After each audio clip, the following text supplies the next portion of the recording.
Hey guys, I'm Cy Ragsdale. I'm an ag teacher in Texas and I teach floral design.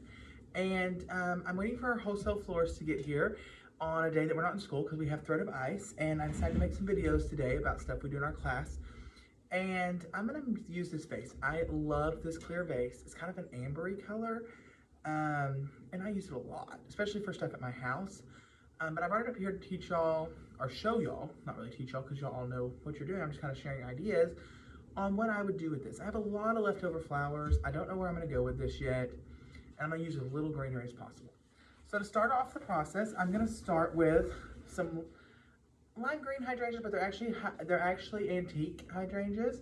And I'm going to go ahead and stem them, cut their stems, and I'm just gonna sit them straight down in the water.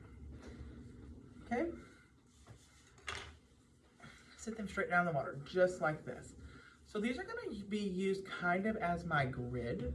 This isn't a style that we do some in Floral 2. We haven't ever done this in Floral 1, but it's just a really fun, easy way to do an arrangement with less greenery in it. So my next thing I'm gonna come to, I've got some of these purple daisies. Well, they're more magenta or burgundy-ish pink. I'm gonna be real honest with you guys. I am not good at color ID. So just forgive me when I say goofy colors.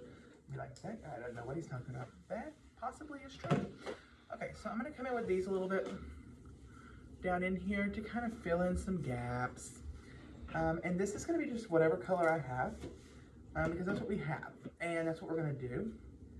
And sometimes it's fun to just do stuff with whatever you have available in your cooler. You don't have to have a big plan for it. Just have fun doing stuff. Sometimes as floral design teachers, we really overthink what we're gonna do and we wear ourselves out about it before we ever even make it. So sometimes it's fun just to kind of, take a breather and just do whatever kind of comes to mind that day. So I will tell you, if this arrangement turns out ugly, we will not talk about it. This video will not be posted. But if this video gets posted, I thought it was okay looking. Now, y'all may have different opinions about that when I get done with it, but it passed my inspection. That means I would have let us send it out the door. Okay. So I'm just gonna go through here, and I'm gonna probably use all my flowers I have left. So this is gonna be a very full arrangement, just because I'm trying to get rid of these so we can, get space in the cooler for new things.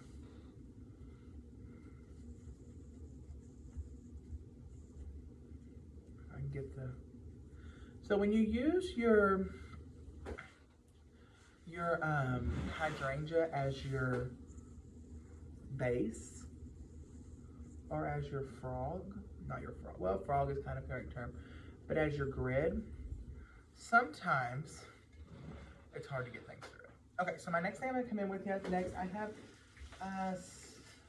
4 decent looking deep purple roses left. So I'm gonna go ahead and use them. And kind of up to you what you wanna do with these. Okay, how you wanna place them down in there. This is going to be a real low mass arrangement, maybe, I think. So that's kind of what I'm going for right now. That possibly could change here in a minute, though you never know what might happen as we go.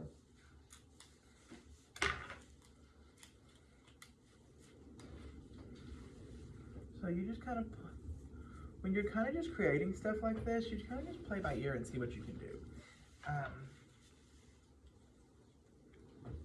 Don't get hung up on it being perfect, necessarily, more than just kind of learning how to be a designer. That's what I like to do when I do these things. Like, what do I think about this? Okay, right now, I'm not in love with it, okay?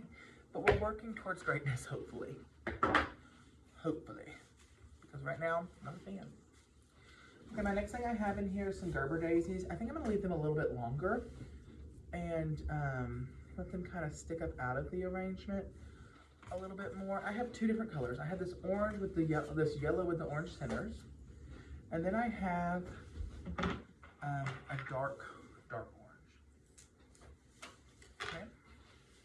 So you should always wire your Gerber daisies when you put them in something. Those two I didn't wire because I didn't think they needed them. They come with these straws on them. I always remove that. Some people leave those on there to help the flower stand up. I'm not a fan of that. But if you're gonna wire them, you just go in the base of the flower and then you just kind of wrap it around the stem. Now, when you wire any flower, you want to make sure you cover up that wire. Okay, and since this is a very gardeny arrangement, I'm going to just spread, oh, these are actually red. These are gorgeous. I'm going to put these kind of all over the place. Like, we're not doing any zoning or anything at this time. Okay. So I'm just gonna kind of let them do whatever they want to do. Some people really get hung up about Gerber daisies not leaning the right way.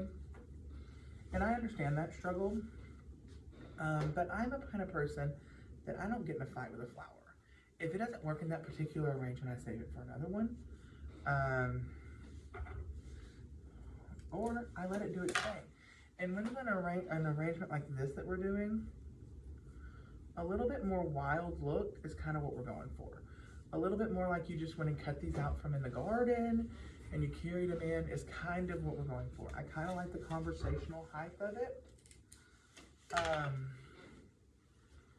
At this point, so like all the way around it right now, it's just got a lot of flowers going on. It's just really full and pretty. Okay, so now I have a few other things that we can use. I have a few, sorry, I got 3 little mini sunflowers that I'm gonna use, because why not at this point, right? And you know, sometimes it's just fun to have a bunch of flowers in something. And sometimes it's not, sometimes it's like more structured. I'm gonna let a sunflower kind of come up out of the middle of this a little bit. Just kind of see what that looks like. Yeah. There we go. Kind of let it, just kind of play with it and see what it kind of looks like as far as the design goes. Okay. Have another one over here. Okay, now I'm gonna bring in let's bring in a little bit of Lisianthus. It's a kind of a deep purple. Okay, Lisianthus is some of my favorite flowers. It's very romantic looking. That's one reason I love it.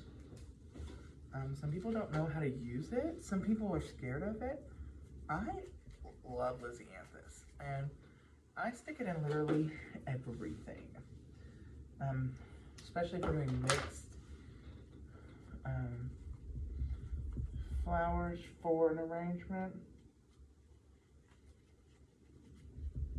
I really like it to stick out everywhere. So I use a lot of Lisianthus. I'm gonna be honest with you. I like it a great deal. And it's just real pretty. It's just real romantic looking, so I really like it. If you can get the white or the buttery yellow, or there's even a pink that we're going to use in I think our April flower of the month.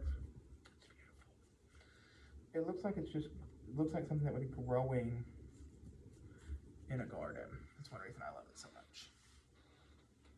So lots of people like that when they ask for a garden mix.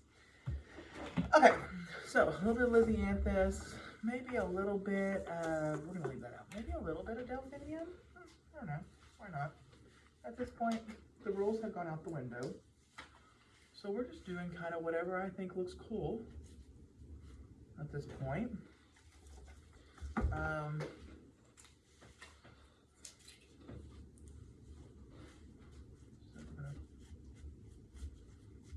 little bit of this in there.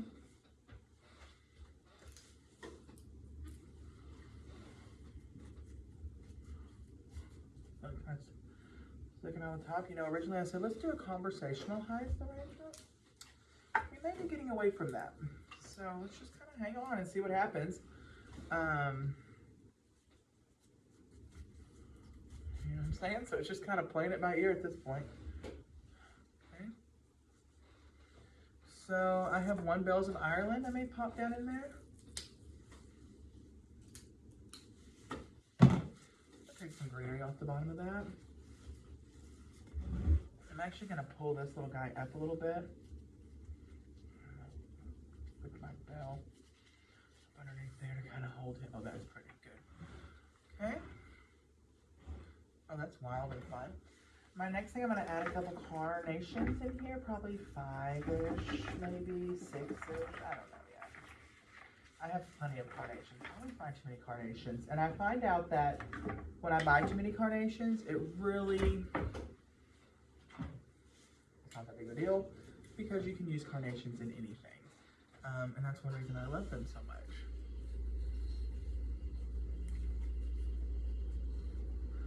So I use a lot of carnations. I use a lot of stuff.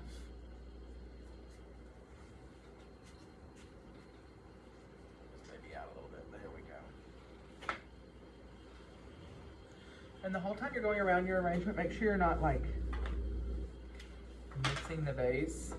That happens to us sometimes, especially when you get like really into cramming stuff in there. So sometimes you got to be careful, you know, what you got going on. Okay. Okay. There's a couple carnations in there. I'm going to add a couple more in the back or the side of it. There's not really a back to this arrangement, but there is, you know, the side that's facing me, which is kind of the back, I guess you could say. So this arrangement I would never do with beginner kids. It's a little bit more like you just gotta figure it out as you go type thing. I mean, it's beautiful, but you just gotta kind of play it by ear and kind of figure out what you're gonna do as you go. Okay, so there we go with that. Got a little bit of goldenrod that I think would look very pretty in here. Kind of give it that wild and free look.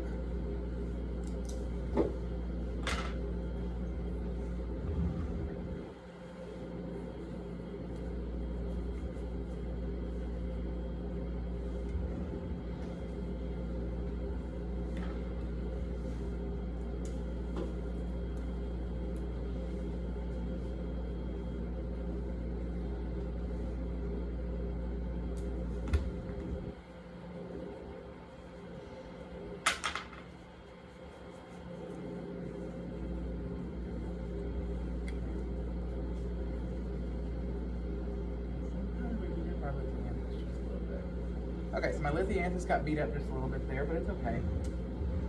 Okay, super pretty. I think I'm gonna add just a little bit of hint of greenery up in the top of it, since we've got a little bit of a line going on, just to kind of help drive it up out the top. More in a line capacity than a like greenery capacity. So sometimes, I mean, this may be a little bit funky for some of y'all.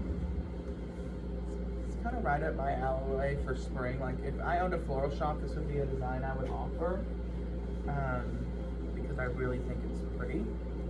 And I think it looks really very springy, and I think it's just really pretty. Okay, so I think we're about done. I think I'm gonna stick a little bit more Lithianthus in it, because I think it'll kind of help it drive it home a little bit, and that real wildflower look. But I'm gonna leave my second time I stick Lithianthus in here a little bit more leggy, so it kind of comes out a little bit more know, wild looking. The second time, I have plenty of Lisianthus, so why not go ahead and add it. And if it's bumped or bruised, always remove it. I tell kids that all the time. Bumped or bruised, you always take it off. So that's just a good rule of thumb to remember. Like this Lisianthus got a little bump on it. There we go. And then I'm going to go ahead and stick this beautiful guy right here. I'm not, because I just broke it. So, you know, even the floral design teacher makes mistakes sometimes. And you're like, did I just do that? Really? Just break a flower? It happens to the best of us. Okay, so I think this is super springy, super cute.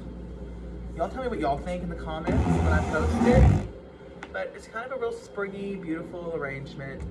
And if you're wanting to make something just with flowers, with very little greenery in it, this may be a good choice for you to use a flower as your form at the bottom, and then you just kind of grid it through there all the way through. So it's a really good idea. And just don't be afraid to put stuff in there. I mean, if we were a florist and we were sending this out, this would be very, very expensive to get. But just for a learning experience, we have all these leftover flowers, might as well do something fun with them. So y'all have a great day, and thank y'all so much for watching.